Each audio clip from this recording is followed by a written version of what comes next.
महाराष्ट्राचे लाडके व लोकप्रिय मुख्यमंत्री माननीय एकनाथभाई शिंदे साहेबांनी आमच्या या छत्रपती संभाजीनगर जिल्ह्याला एक भूमिपुत्र आणि एक विकासाभिमुख असं नेतृत्व माननीय नामदार संदीपानराव भुमरे साहेबांच्या रूपानं या जिल्ह्याला दिलं आणि पुन्हा साहेबांनी माननीय भुमरे साहेबांना लोकसभेची महायुतीची उमेदवारी देऊन या संपूर्ण छत्रपती संभाजीनगरच्या जनतेचा मान राखलेला आहे।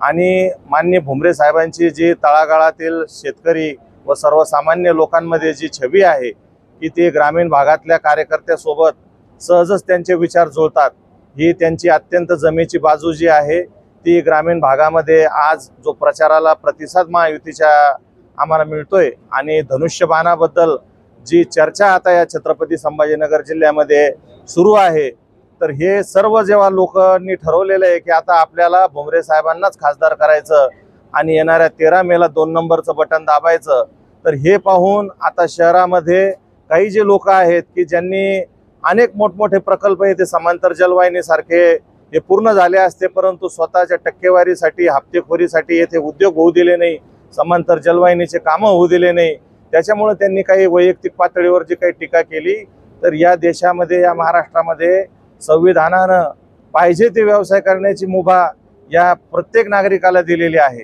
आणि त्याच्यामुळे मी तुम्हाला सांगतो की वैयक्तिक पातळीवर टीका जेव्हा केल्या जाते त्यावेळेस त्यांचा पराभव समोर दिसल्यावर ते बिथरले जातात आणि अशा पद्धतीनं चुकीच्या ठिकाणी त्यांनी जी काही आता ह्या प्रचारामध्ये आरोप प्रत्यारोपाच्या ज्या काही गोष्टी सुरू केल्या आहेत, तर आदरणीय भुमरे साहेबांनी आजपर्यंत कोणत्याही उमेदवारावर कधी वैयक्तिक पातळीवर टीका केली नाही। त्यामुळे त्या उमेदवारांनी सर्वांनी आत्मपरीक्षण करावं आणि विकासावर बोलावं। विकास हाच मोदीजींचा नारा आहे, विकास हाच माननीय एकनाथभाई शिंदे साहेबांचा नारा आहे। आणि माननीय संदीपान भुमरे साहेबांनी 2 वर्षामध्ये पालकमंत्री असताना जेवढा निधी या छत्रपती संभाजीनगरला दिला त्या निधीवर बोलावं, त्या रोड आणि रस्ते जे सिमेंट कॉन्क्रीट झाले त्या रस्त्यावर बोललं पाहिजे, समांतर जलवाहिनीचं काम आज अंतिम टप्प्यात आहे त्याच्यावर बोललं पाहिजे। म्हणून विकासावर चर्चा करा, आम्ही केव्हाही तुमच्याशी 2 हात करायला तयार आहेत। आणि येणाऱ्या 13 मेला आमच्या उमेदवाराला या छत्रपती संभाजीनगर जिल्ह्यातून विक्रमी मतं पडणार आहेत। 4 जूनला विजय आमचा पक्का राहणार आहे। सर्व लोक 2 नंबरचं धनुष्यबाणाचं बटन दाबणार आहे, एकच निशाण धनुष्यबाण।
हे एक आवाज इकडे कमी करा सर 2 मिनिट। नाही पण मला नाही ऐकू येणार।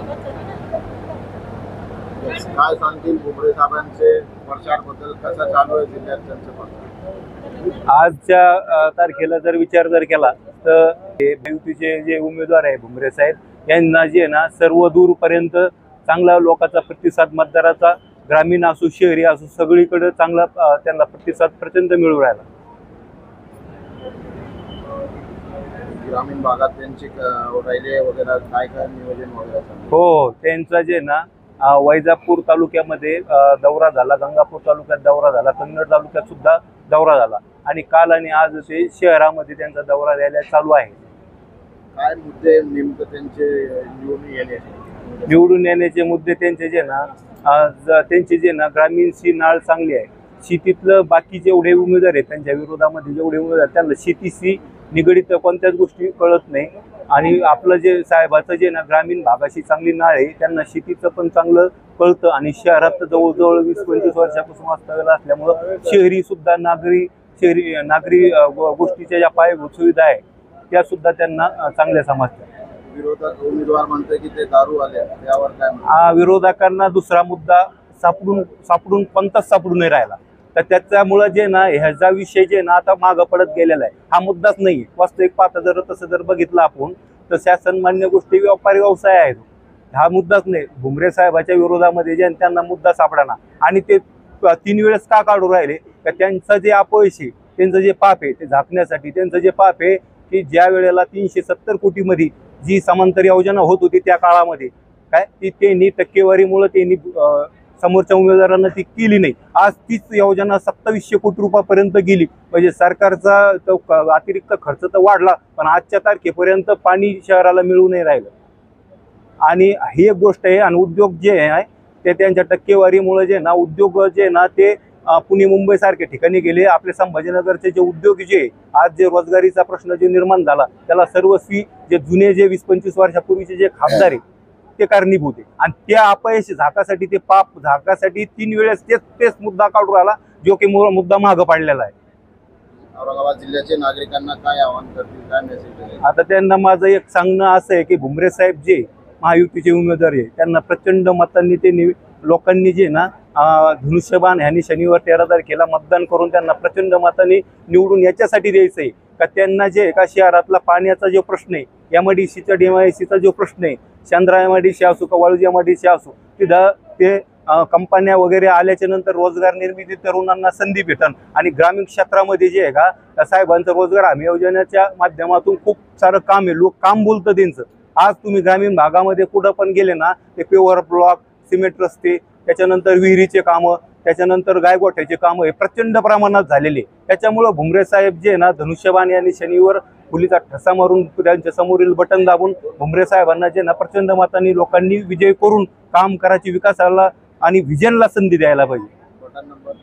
Button number 2